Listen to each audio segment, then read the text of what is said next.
Pof Arga, kedatangan Ismail. Dasar pisang layu, kenapa belum puas juga bikin aku malu?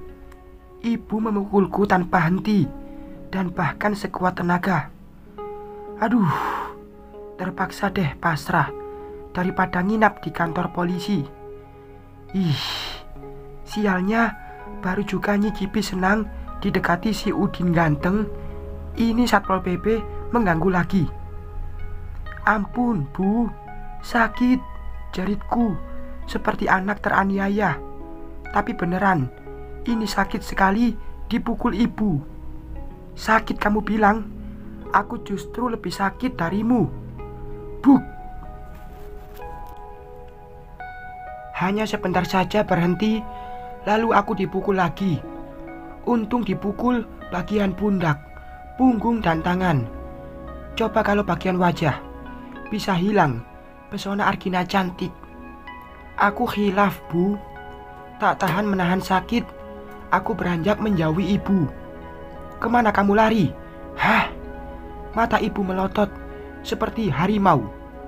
Ibu kenapa sih? Nggak pengertian. Anak sendiri dianiaya. Ibu mau jadi ibu durhaka. Kesal sekali rasanya. Ibu sudah membuat pundak sakit. Apa kamu bilang? Lalu ibu melangkah ke pintu. Oh bukan, ibu mengambil sapu di belakang pintu. OMG, bisa mampus aku kena tangkai sapu. Lari. Aku segera berlari ke kamar. Hanya itu tujuan, agar bisa mengunci pintu berlindung. Hei mas. Au. Aku terjatuh di lantai gara-gara menabrak Andi. Aduh, kamu kenapa sih? Kayak anak kecil lari-lari, ketus Andi sambil menggusuk kepalanya. Ya, kepala kami beradu hingga menyisahkan rasa sakit teramat sakit. Astaga, dunia mendadak oleng. Kepala Andi keras juga. Tiba-tiba tangkai sapu melayang ke punggungku. Ampun, ibu, sakit. Jaritku kesakitan. Baru kali ini ibu berperilaku kejam. Dari kecil aku tak pernah diperlakukan dengan kekerasan. Tapi kok malah sekarang, dan itu pun sudah punya anak. Memalukan. Masih bisa kamu menyalahkan aku? Buk. Ibu memukul tanpa henti. Bukan pukulan biasa, tapi ini bisa membuat tulangku patah kalau tidak segera melarikan diri. Andi, tolong aku. Sakit sekali, Tuhan. Ogah. Makanya, jangan bikin kami malu. Udah untung kami bebaskan. Kamu tahu nggak betapa kami malu di sana? Ih, punya kakak adalah musibah. Bukannya membela, Andi malah semakin membuatku terpuruk. Mulutnya seperti perempuan saja. Ampun Bu, kamu harus janji tobat. Tangan ibu tak berhenti memukulku. Brak. OMG, tangkai sapu patah karena memukulku. Iya, aku taubat. Jawabku lantang. Terpaksa deh, daripada tulangku patah juga seperti tangkai sapu. Bohong. Demi Tuhan Bu, aku taubat. Syukurlah ibu berhenti memukulku. Capek juga.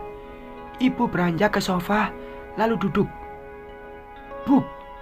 Tangkai sapu dilempar ke arahku. Aku segera menghindar. Untung tidak kena. Syukurlah. Aduh, sakit. Punggung dan lenganku terasa mau patah. Ibu kejam. Itu baru awalnya. Sempat aku melihatmu seperti wanita lagi, maka pisau yang akan aku tancapkan. Astaga, jantungku terasa mau copot mendengarnya. Hanya bisa mengurut dada, saking berusaha menenangkan diri. Sudah gede, bukannya sadar. Ini makin menjadi. Kenapa nggak dibiarkan aja di sana, biar tahu rasa. Cerocos Andi mulai duduk. Ih, sok cari perhatian ke ibu tuh. Cari muka lantaran mau nikahi si Gajah Luna. Untung badanku kuat, hingga pukulan ibu tidak mematahkan tulangku. Tapi tetap sakit. Cari muka. Aku bukan cari muka. Sadar diri, Mas. Apa yang kamu lakukan bisa mematikan mental dia. Ia malu kalau tiba-tiba pindah sekolah. Seharusnya kamu bangga. Dia anak yang berprestasi. Ini malah menghancurkan anak sendiri dengan gaya menjijikkan. Gak usah banyak ceramah. Urus saja calon istrimu yang kayak gajah. Syukur-syukur mau diet hingga bisa hemat beras. Hei, Andi langsung berdiri menunjukku. Biar Luna makan banyak, tapi kami bisa saling menerima. Bukan kayak kamu yang udah dapat istri baik, malah lebih suka sama pisang-pisangan. Ih, jijik. Kamu. Tok, tok, tok. Aku langsung terdiam dengar suara ketukan. Pasti dia yang datang. Aku jamin, ia tak betah di rumah mertua Sarah. Lah di sini ia diperlakukan spesial. Andi benar, jadi nggak usah protes. Ibu langsung bangkit dan melangkah ke pintu. Terpaksa diam daripada dipukul lagi. Ini 1 lawan 2, pasti aku kalah. Mau apa kamu kesini? Terdengar suara ibu ketus. Aku dan Andi langsung beranjak ke pintu, ingin melihat siapa yang datang. Bu, aku hanya ingin tahu di mana alamat rumah Sarah di kampung. OMG, itu kan Pak Ismail. Loh. Kenapa ia cari alamat rumah di kampung Sarah? Kamu mau apa? Cari alamat itu. Timpalku sambil melangkah hingga berdiri di dekat ibu. Arga, aku hanya ingin mengunjungi bapak dan emak, jawab Pak Ismail. Kamu kan suaminya, kenapa nggak tahu alamat mertuamu di kampung? Tanya ibu ketus. Itu karena aku belum pernah ke sana. Apa yang terjadi? Kenapa kamu nekat minta alamat orang tua Sarah? Aneh saja ia ke sini. Sarah kan istrinya. Kenapa tanya kami alamat itu? Maaf, ada masalah semalam hingga Sarah pergi dari rumah. Apa? Terus dia cucuku gimana? Mereka nginap di mana? Oh Tuhan, mereka pasti terlunta-lunta di jalan karena tak punya keluarga di kota ini. Ibu tampak sangat khawatir.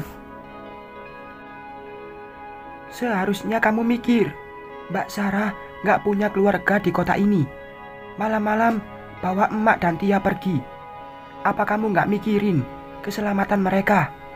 Andi juga ikut menyalahkan Pak Ismail dengan nada marah. Ini pasti karena ibumu yang tidak menerima anakku. Jadi apa gunanya kamu menikahi Sarah kalau bikin hidup putriku menderita? Aku juga tak mau diam dengan perginya Sarah dan Tia malam hari. Ya, aku salah. Makanya aku mencari Sarah untuk minta maaf dan menjemputnya. Gampang kali kau berucap. Buk, tanganku refleks meninju pipi Pak Ismail. Aku hanya ingin jemput Sarah. Tolong berikan alamatnya di kampung. Ia sama sekali tidak melawan. Aku memang bajingan yang telah jahat sama Sarah. Setidaknya aku tak pernah mengusirnya dari rumah ini, meskipun sudah kuceraikan. Kamu tahu kenapa? Itu karena aku punya hati nurani yang tak mau membiarkan 2 orang perempuan tak punya sanak saudara di kota ini terlunta-lunta di jalanan. Tapi kamu punya uang banyak tapi tidak punya perasaan. Aku memukul lagi Pak Ismail. Teganya ia membiarkan Tia dan Sarah pergi malam hari. Apa tidak bisa menunggu pagi dulu Gimana pun juga, malam hari di luar rumah sangat berbahaya bagi wanita. Dia anakku. Semoga kamu tidak kenapa-kenapa. Ini hanya salah paham. Hajar lagi, Arga. Tidak, Ibu. Ya, aku akan mengajarnya, Bu. Bu. Berapa kali kupukul, Pak Ismail selalu ia diam tanpa membalas. Seandainya ia membalas, bisa jadi aku kalah. Ini ia malah tetap pasrah dipukul, seperti orang sangat merasa bersalah saja. Wah, jadi rumah tangga Sarah diambang kehancuran. Berita bagus ini. Aku akan mendekati Sarah lagi. Dengan begitu, ibu jadi senang. Dan mudah-mudahan saja kontrakan diserahkan 100% padaku. Sebenarnya, terakhir bertemu Sarah, ada rasa getaran di hati seperti dulu. Pertama kali kuungkapkan rasa cinta padanya. Lama tak berjumpa, entah kenapa, ada rasa rindu. Ia terlihat cantik kala itu.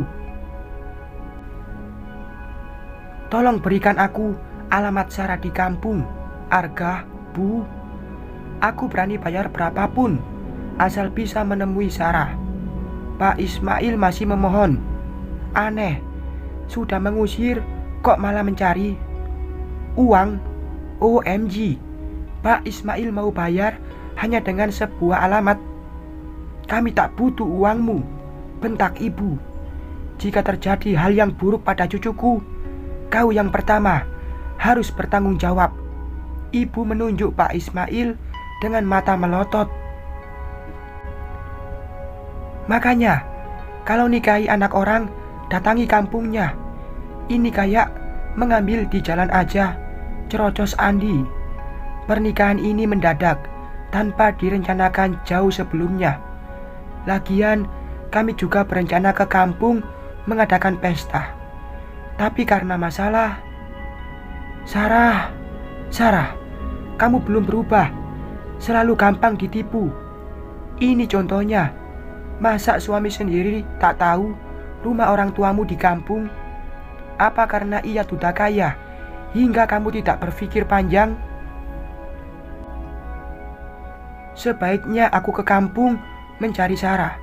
Semoga saja dia aman di sana. Akan kurai Sarah dan Tia kembali ke rumah ini. Biar aku berpenampilan, bukan berarti tidak tertarik pada wanita. Dua-duanya aku suka kok. Tinggal penyesuaian saja di situasi mana. Kapan perlu, aku akan cari sambung palsu agar bisa jadi suami Sarah lagi.